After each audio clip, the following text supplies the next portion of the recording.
देखिए, कल हम लोगों ने डाइजेस्टिव सिस्टम स्टार्ट किया था। उसी डाइजेस्टिव सिस्टम में नेक्स्ट पॉइंट है हमारा, एक्चुअली हम लोग टीथ के बारे में पढ़ रहे थे, तो टीथ के बारे में हमने पढ़ा। नेक्स्ट स्ट्रक्चर है मेमोलियन टीथ। मेमोलियन टीथ के बारे में, उसके नंबर के बारे में, परमानेंट और डेसिडुअस टीथ के बारे में पढ़ा था। आज हमारा टॉपिक है, देखेंगे उसी में कंटिन्यू करते हैं। Maximum number of teeth in placental mammal with heterodont dentition is 44। Example है हॉर्स एंड पिग। मैमल में सबसे ज्यादा नंबर ऑफ टीथ जो होते हैं वो हॉर्स एंड पिग में पाए जाते हैं, जो कि हेट्रोडोंट होते हैं, और इनके टीथ का नंबर होता है 44। Teeth are made up of mainly of dentine that is wide the while the chewing surface of the teeth that help in the mastication of food is covered by enamel। तो आपको कल tooth के structure में आपको बताया गया था।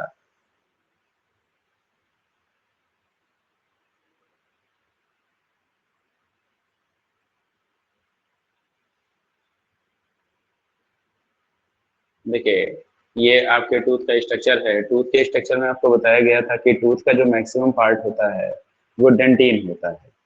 ये अंदर वाला पूरा पोर्शन जो है ये डेंटिन है आपका।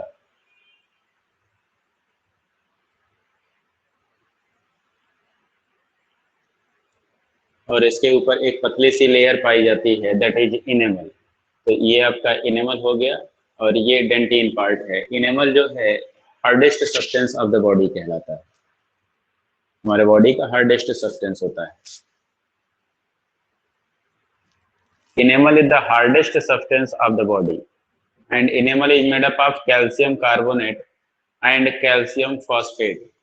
तो इनेमल जो होता है ये हार्डेस्ट सब्सटेंस होता है। अंडरलाइन करिएगा, hardest substance of the nature भी एक क्वेश्चन पूछा जाता है, वो होता है स्पोरोपोलिनिन। स्पोरोपोलिनिन जो होता है ये hardest substance of the body कहलाता है। It is secreted by ameloblast of ectodermal origin. ये भी आपको कल बताया गया था कि इनेमल का फॉर्मेशन जो है वो एमिलियोब्लास्ट करता है, एमिलोब्लास्ट करता है, और ये एक्टोडर्मल ओरिजिन का होता है। Dentin is the harder than the bone and it is secreted by odontoblast which is lined pulp cavity। ये आपके टूथ का स्ट्रक्चर है। तो इसमें अंदर में जो आपको एक कैविटी दिख रही है, ये पल्प कैविटी कहलाता है। और पल्प कैविटी की जो लाइनिंग होती है यहाँ पर, ये फॉर्म करता है ओडेंटोब्लास्ट। ओडेंटोब्लास्ट करता है।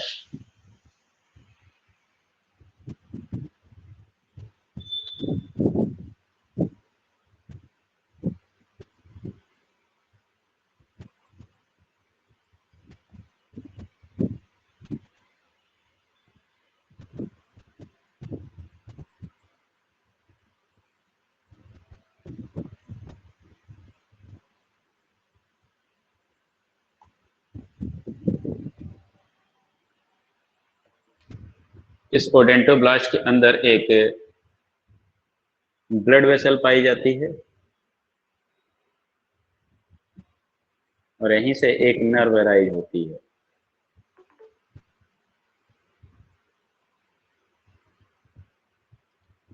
नर्व का एक्सटेंशन जो होता है ये आपके डेंटिन रीजन तक पाया जाता है। नर्व जो होती है वो आपके डेंटिन रीजन तक फैली हुई होती है। तो ये आपका नर्व है, और ये है ब्लड वेसल।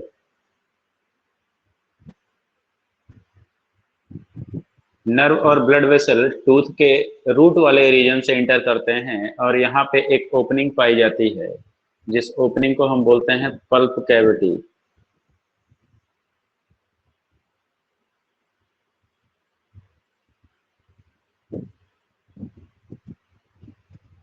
ये जो ओपनिंग होती है यहाँ पे, that is known as the pulp cavity. Okay, that is all about the structure of tooth. ये आपके स्ट्रक्चर ऑफ टूथ के बारे में सारी इंफॉर्मेशन है। कि रूट वाले रीजन में एक ओपनिंग पाई जाती है पल्प कैविटी, इसी के थ्रू ब्लड वेसल और लिम्फ वेसल एंटर करते हैं। ब्लड वेसल्स जो होता है पल्प कैविटी तक लिमिटेड होता है। इस पल्प कैविटी में एक फ्लूइड भरा हुआ होता है जिसको हम पल्प फ्लूइड बोलते हैं।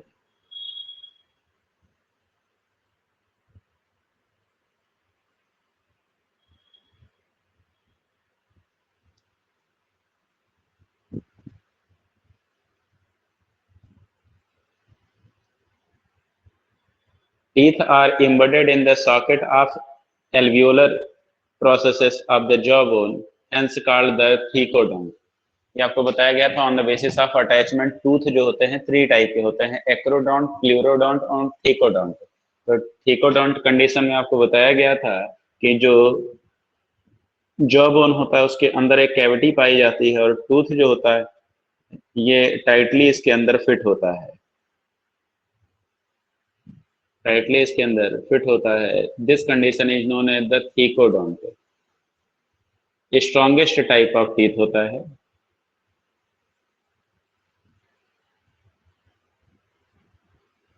Thecodont. The alveolar process are covered by a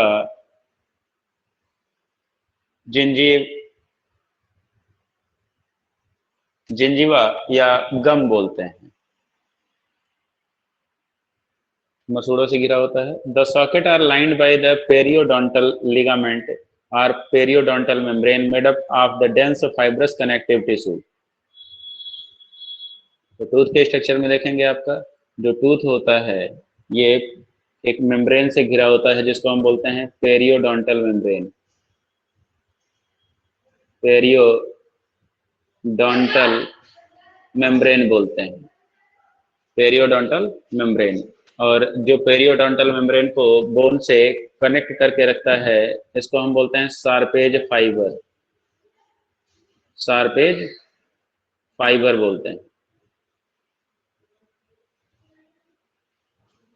जो कि एक तरह का कनेक्टिव टिश्यू फाइबर होता है। टूथ है 3 part, namely crown, root and neck. दांत जो होता है आपका, टूथ जो होता है 3 हिस्सों में बटा हुआ होता है। Crown that is expose part of the tooth, दांत का वह हिस्सा जो हमको दिखाई देता है वो क्राउन कहलाता है। Neck the part of the tooth surrounded by the gums is known as the neck, मसूड़े से जितना घिरा होता है। And part of the tooth invaginated into the socket of jawbone is known as the root. The crown is visible part, neck is middle part, and root is embedded in the socket of jawbone. Tooth is mostly made up of bone-like substance called the dentine. Tooth जो होता है mostly किससे बना होता है? Dentin से। Dentin of the root is covered by the cementum. Tooth जो होता है जो उसका रूट वाला हिस्सा होता है जब जॉ बोन के अंदर धंसा हुआ होता है तो वहां से एक दूसरे से फिक्स होते हैं with the help of the non cellular cementing material जिसको हम सीमेंटम बोलते हैं। Cavity enclosed by the root is pulp cavity filled with the pulp.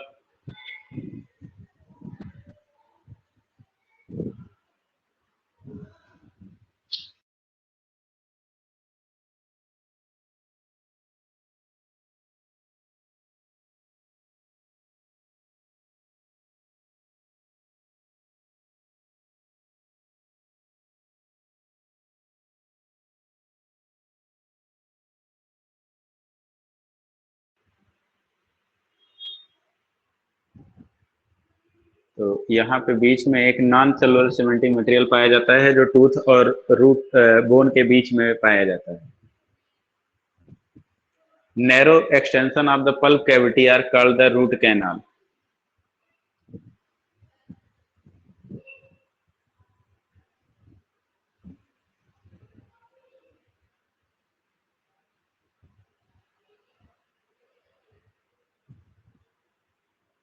Premolar and molar help in the grinding and are called the cheek teeth or grinding teeth. जो tooth आपके होते हैं that are the 4 type that is incisor, canine, premolar and molar, जिसमें से जो premolar और molar होते हैं ये ग्राइंडिंग टीथ कहलाते हैं। थीकोडोंट देखिएगा, teeth present in the socket, diphydont that is formed twice in the life, मतलब दांत जब 2 बार निकलते हैं तो उसको डाइफाइडोंट बोलते हैं। हेट्रोडोंट टीथ के एग्जाम्पल हैं इंसाइजर, कैनाइन जो होते हैं, और फर्स्ट 2 मोलर जो होते हैं ये डाइफाइडोंट होते हैं। Incisor, canine and first 2 molar जो होते हैं ये डाइफाइडोंट होते हैं। डाइफाइडोंट दैट इज टोटल 20 टीथ जो होते हैं वो डाइफाइडोंट होते हैं, जिसमें 8 इंसाइजर होते हैं, 4 कैनाइन्स होते हैं और 4 मोलर होते हैं।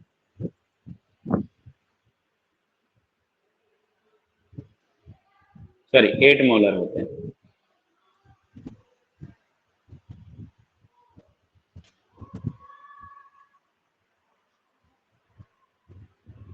हेट्रोडोंट देखेंगे, teeth of 4 different type, teeth जो होते हैं 4 डिफरेंट टाइप के होते हैं, such as incisor, canine, premolar and molar. Characteristic of the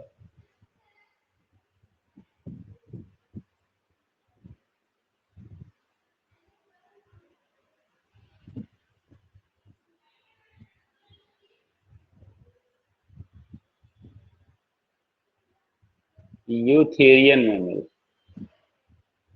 characteristic of eutherian mammal, eutheria group के जो मेंबर होते हैं उनका फीचर्स होता है। नेक्स्ट है टंग। टंग के बारे में देखिएगा, आपने पढ़ा था कि आपके बकल कैविटी में एक मस्कुलर टंग पाया जाता है और कुछ hard structure that is teeth पाए जाते हैं।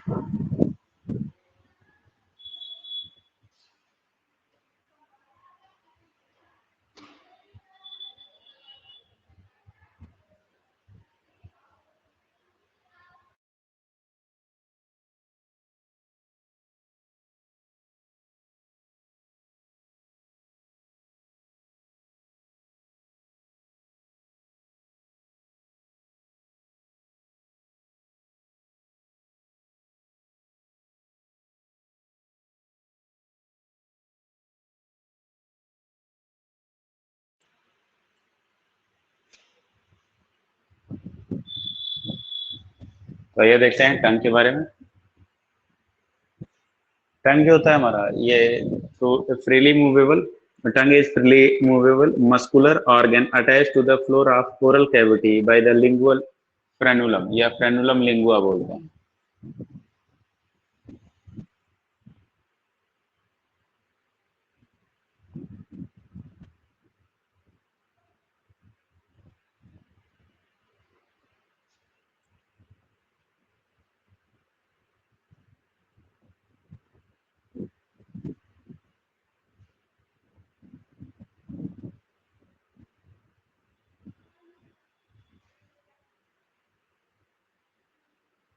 ये आपका टंग होता है, ये पीछे की तरफ एक बोन होती है जिसको हम बोलते हैं हायोड।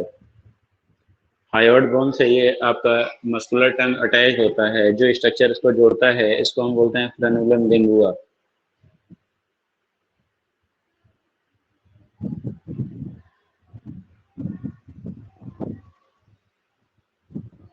तो ये फ्रेनुलम लिंगुआ की मदद से जो है ओरल कैविटी के फ्लोर से अटैच होता है। Tongue has striated extrinsic and intrinsic muscle. तो टंग के पास जो होता है स्ट्राइएटेड मसल्स होते हैं, यानी वॉलंटरी मसल बोलते हैं, स्केलेटल मसल बोलते हैं।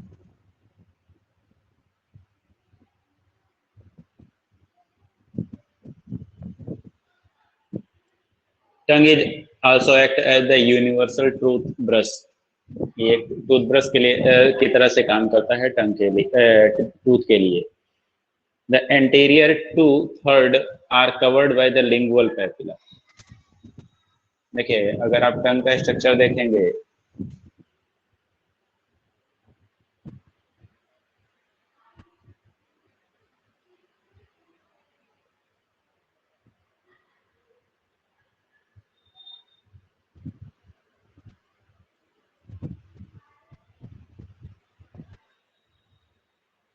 तो इसमें पैपिला पाए जाते हैं। एक्चुअली टंग का अगर आप सरफेस देखें, एक छोटा सा डायग्राम के थ्रू देखते हैं, जैसे आप अगर टंग का सरफेस देखें तो ऐसे ही उस पर छोटे छोटे उभार दिखाई देते हैं जिसको हम बोलते हैं लिंगुअल पैपिला, लिंगुअल पैपिला के बेस पर टेस्ट बर्ड पाए जाते हैं।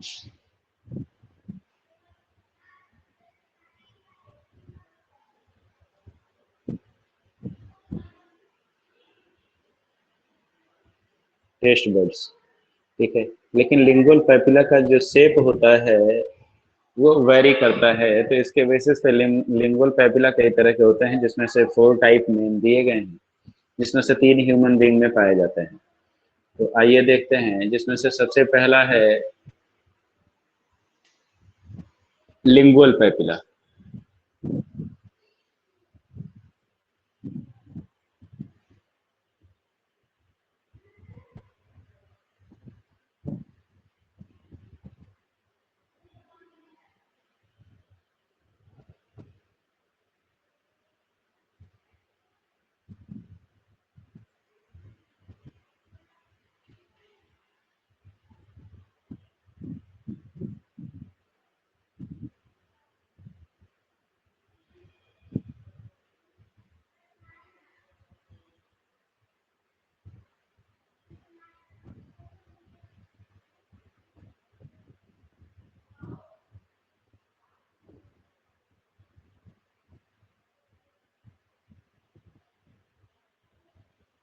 देखिए, ये पोस्टीरियर सरफेस की तरफ जो है सरकम वैलेट पैपिला पाया जाता है। ये आगे की तरफ एंटीरियर पार्ट की तरफ होता है lingual papilla.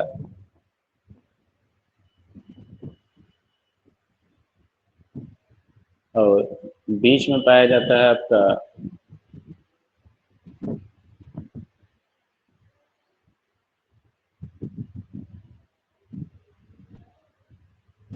Filiform papilla. Filiform papilla, तो ये 3 पैपिला ह्यूमन टंग में पाए जाते हैं। जो फंजीफॉर्म पैपिला होता है ये नहीं पाया जाता है ह्यूमंस में। तो ये देखते हैं, the 3 type of the papilla are found in the human tongue. 3 तरह के पैपिला होते हैं।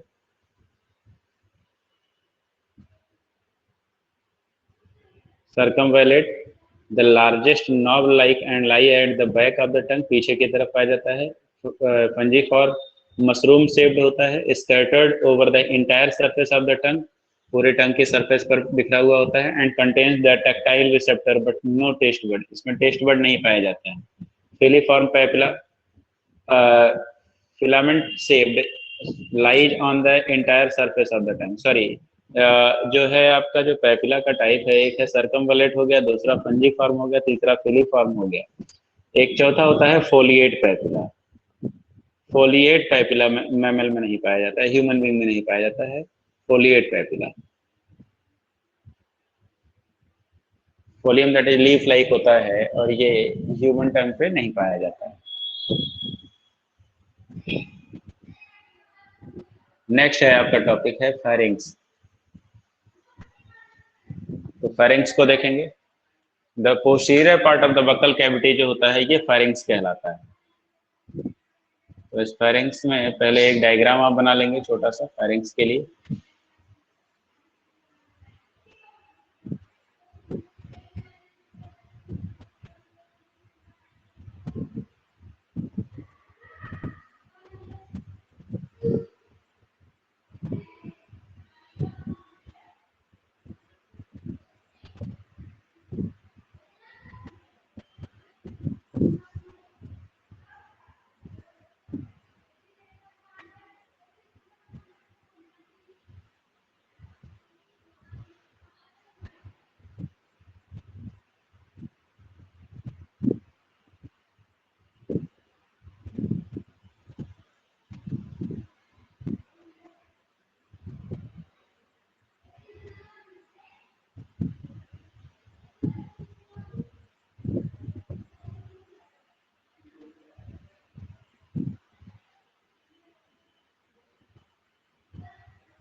देखिए जो आपका फेरिंक्स होता है,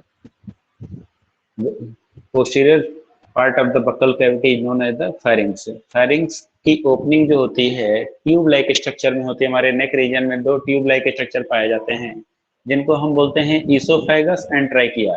ट्रैकिया एंट्रीली प्रेजेंट होता है, आगे की तरफ पाया जाता है, जिसको हम विंड पाइप कॉमनली बोलते हैं। Oesophagus is known as the food pipe. Oesophagus की जो ओपनिंग होती है इसको हम गलेट बोलते हैं, एंड ट्रैकिया की जो ओपनिंग होती है उसको हम ग्लॉटिस बोलते हैं। ग्लॉटिस के ऊपर एक फ्लैप लाइक कवरिंग पाया जाता है, जो जब हम फूड को डिग्ल्यूट करते हैं या निगलते हैं तो उस दौरान जो है ये ईपी ग्लॉटिस जो होता है इस ग्लॉटिस को बंद कर देता है। ईपी ग्लॉटिस जो है ये आपके ग्लॉटिस को क्या करता है, कवर कर देता है, जिससे जो फूड पार्टिकल है वो ट्रैकिया के अंदर ना जाने पाए। नेजल कैविटी की ओपनिंग जो फेरिंक्स रीजन में होती है इसी को, इस रीजन को हम बोलते हैं नेजोफेरिंक्स। और जो ओरल कैविटी की ओपनिंग होती है फेरिंक्स रीजन में उसको हम बोलते हैं ओरोफेरिंक्स। फेरिंक्स में कोई भी डाइजेस्टिव एंजाइम सिक्रेट नहीं होता है, ना ही फूड के किसी भी पार्ट का डाइजेशन होता है यहाँ पर।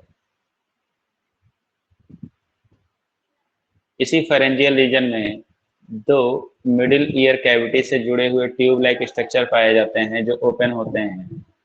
इनको भी देख लीजिएगा। जैसे मान लीजिए कि ये आपका फेरिंग्स है, तो फेरेंजियल रीजन में दोनों तरफ से एक एक ट्यूब आकर ओपन होती है, जिसको हम बोलते हैं यूस्टेकियन ट्यूब, जो मिडिल ईयर कैविटी से जुड़ा हुआ होता है। यूस्टेकियन ट्यूब ये आपका फेरिंग्स होता है।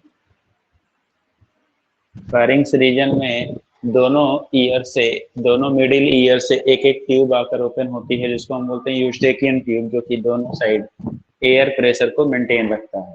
तो आइए बात करते हैं फेरिंग्स की। It is the short passage for the food and air. तो फेरिंग्स जो है कहलाता है, it is the common chamber for the food and air both. यहाँ से फूड भी आता है, एयर भी आता है इधर से। तो देखिएगा नेजल कैविटी से आपका जो एयर है वो एंटर करेगा, एयर, और इधर बक्कल कैविटी से फूड एंटर करता है। तो फूड और एयर के लिए ये कॉमन प्लेस होता है pharynx.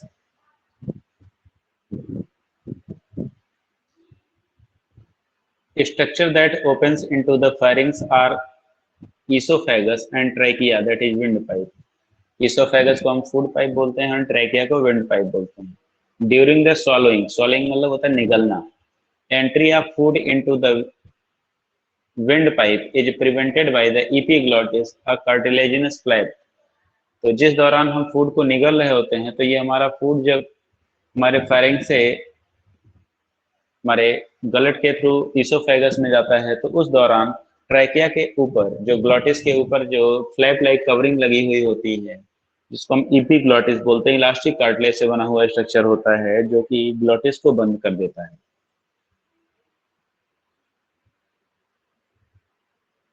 Pharynx is divided into three part mainly, namely देखेंगे क्या क्या है। Nasopharynx the upper part, oropharynx that is middle part, and laryngopharynx that is the lower part.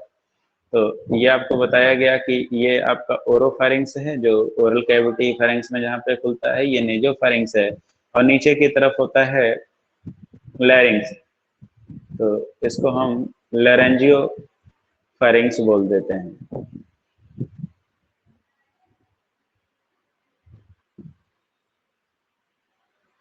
Laryngopharynx is the region where the pharynx open in larynx region. Nasopharynx has internal nares opening of the eustachian tube and a mass of lymphoid tissue called the pharyngeal tonsil या adenoid। तो इसी reason में हमारे buccal cavity के pharynx reason में देखेंगे, ये आपका फेरिंग्स होता है। इस फेरिंग्स रीजन में फोर पेयर जो है लिम्फाइड नोड पाए जाते हैं। लिम्फ नोड होते हैं चार पेयर, जिनको हम टॉन्सिल बोलते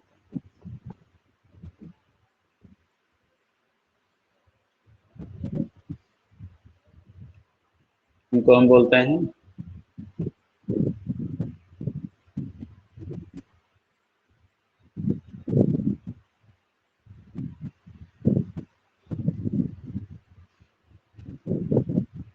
nasopharyngeal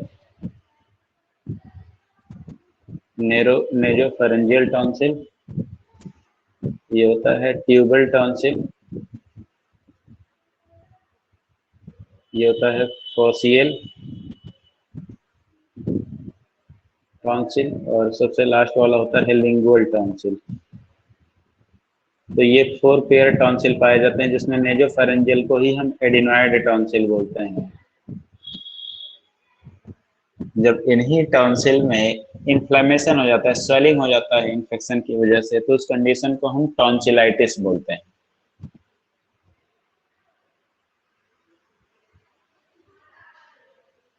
Oropharynx has a wide mass of lymphoid tissue called the palatine tonsil, and a pair of mass of lymphoid tissue called the lingual tonsil are present at the base of tongue.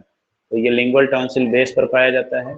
Pharynx lead to the esophagus. Pharynx की opening जो होती है वो कहाँ पे होती है? Esophagus में होती है। तो आइए बात करेंगे esophagus के बारे में।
देखेंगे esophagus,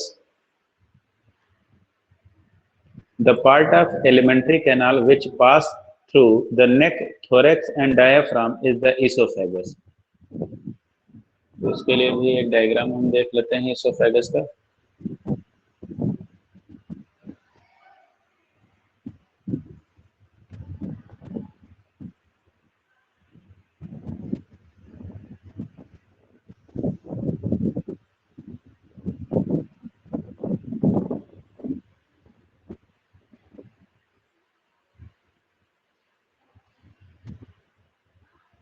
esophagus,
देखिए डायफ्राम के ऊपर का जो पोर्शन होता है ये थोरेसिक कैविटी कहलाता है, और नीचे का पोर्शन जो होता है एब्डोमिनल कैविटी कहलाता है।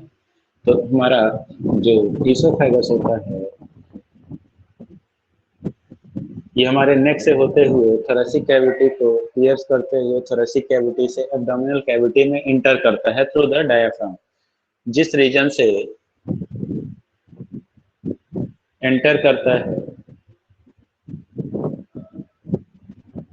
उसको हम हाइटस बोलते हैं। हाइटस। इसी के थ्रू जो है हमारा ईसोफेगस हमारे डायफ्राम को पियर्स करके इंटर करता है abdominal cavity.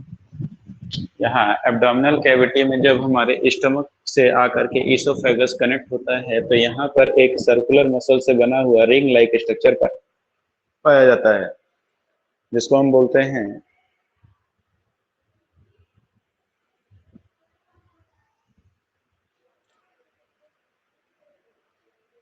Lower oesophageal sphincter. Lower oesophageal sphincter, या इसी का दूसरा नाम होता है कार्डियक स्फिंक्टर, क्योंकि स्टमक के कार्डियक रीजन में ये ओपन होता है, इसलिए इसको हम कार्डियक स्फिंक्टर भी बोलते हैं। या फिर इसको हम गैस्ट्रो ईसोफेजियल स्फिंक्टर बोलते हैं। गैस्ट्रो ईसोफेजियल स्फिंक्टर या फिर कार्डियक स्फिंक्टर बोलते हैं, या फिर लोअर ईसोफेजियल। ईसोफेगस के लोअर मोस्ट पोजीशन पर सिचुएटेड होता है, सबसे नीचे, इसलिए लोअर ईसोफेजियल। स्टमक के कार्डियक रीजन में, स्टमक को 3 पार्ट में डिवाइड किया जाएगा, अभी आपको बताया जाएगा आगे, कार्डियक, फंडस और पाइलोरिक। तो ये कार्डियक रीजन में ओपन होता है, that's why is known as the cardiac sphincter. और इस गैस्ट्रो का मतलब था स्टमक, ईसोफेगस, तो स्टमक और ईसोफेगस के जंक्शन पर पाया जाता है, इस वजह से इसको हम बोलते हैं गैस्ट्रो ईसोफेजियल स्फिंक्टर। तो आइए अब हम बात करते हैं ईसोफेगस के बारे में।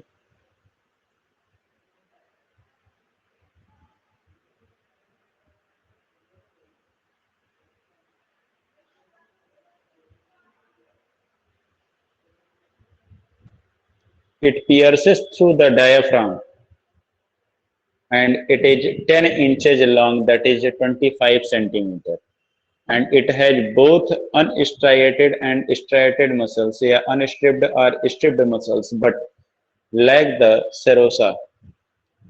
में सेरोसा नहीं पाया जाता है। द आउटर मोस्ट कवरिंग, अभी आपको हिस्टोलॉजी ऑफ गटवाल में पढ़ाया जाएगा कि एक कवरिंग होती है जिसको हम बोलते हैं सेरोसा, वो नहीं पाया जाता है। Opening of esophagus into the stomach is regulated by gastroesophageal sphincter. It is also known as the cardiac sphincter। तो ओपनिंग जो होती है इसोफेगस की स्टमक के अंदर, वो किसके द्वारा रेगुलेट की जाती है, गैस्ट्रोइसोफेजियल स्फिंक्टर या कार्डियक स्फिंक्टर के द्वारा, या इसी का एक नाम और होता है lower oesophageal sphincter. Esophagus opens into the stomach in the abdominal cavity। Abdominal cavity में ओपन होता है। अब नेक्स्ट पार्ट है आपका स्टमक।